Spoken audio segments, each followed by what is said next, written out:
It's a brief history of HHN. HHN 12, the Islands of Fear. The year is 2002, and Universal execs are saying, hey, I like experimenting. Please don't take that out of context. We got that brand new park right across the way. Why don't we host HHN over there this year? So we moved HHN from Universal Orlando to Islands of Adventure, giving us the Islands of Fear. Sorry. Now, this year's icon was originally supposed to be a little scary girl named Cindy Kane who would trap you in her mindscape, play place, whatever. I don't know, creepy girl shit 101. But then, for the second time in a row, real world events, this time a string of child kidnappings, led to the icon being scrapped and replaced by her father, Dr. Albert Kane, the caretaker.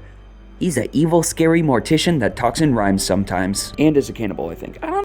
Now, 4 out of 6 lands at Islands are based on franchises, which makes it a little harder to integrate original Halloween stuff without, like, the Grinch's head popping out or something. Their solution? Just make all the Halloween areas based on the actual lands. Port of Entry became the Port of Evil, where Dr. Kane would torture guests medieval style in the town square of tortured souls. You could also go to his house. His Scream House! Wow, he does not take care of his house. Marvel Superhero Island became Island Under Siege with the Maximum Carnage House, where Carnage and the other Marvel supervillains had killed all the heroes and taken over. Fun fact, Marvel did not like this because it depicted all their heroes being dead.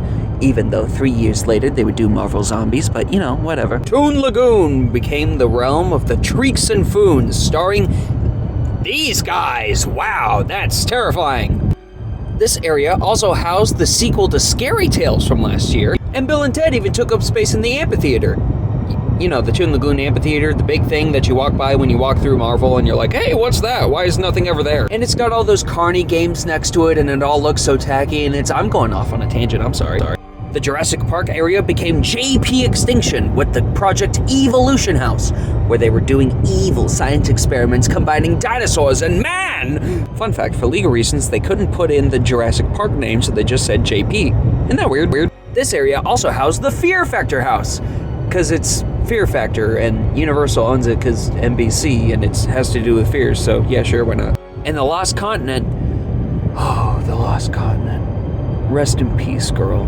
She became the Island of Evil Souls. How evil are these souls? Even the fountain is evil! He's so evil!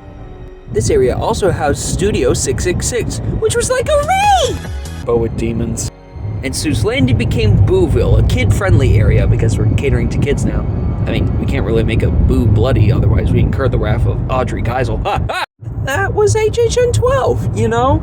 How they incorporated all of the islands into this event was actually pretty creative. I would honestly personally list this into one of the higher HHNs. It definitely had its issues. I have mixed feelings about making child-friendly areas. I'm not saying kids shouldn't be invited to these events, but at the same time, these are definitely more adult-oriented and themed things. But overall, the execution wasn't terrible. Anyway, thanks for watching. Hope you laughed. Hope you learned something. I'm Zach, and this has been A brief history of HHN. Run, it's Dr. Seuss's widow!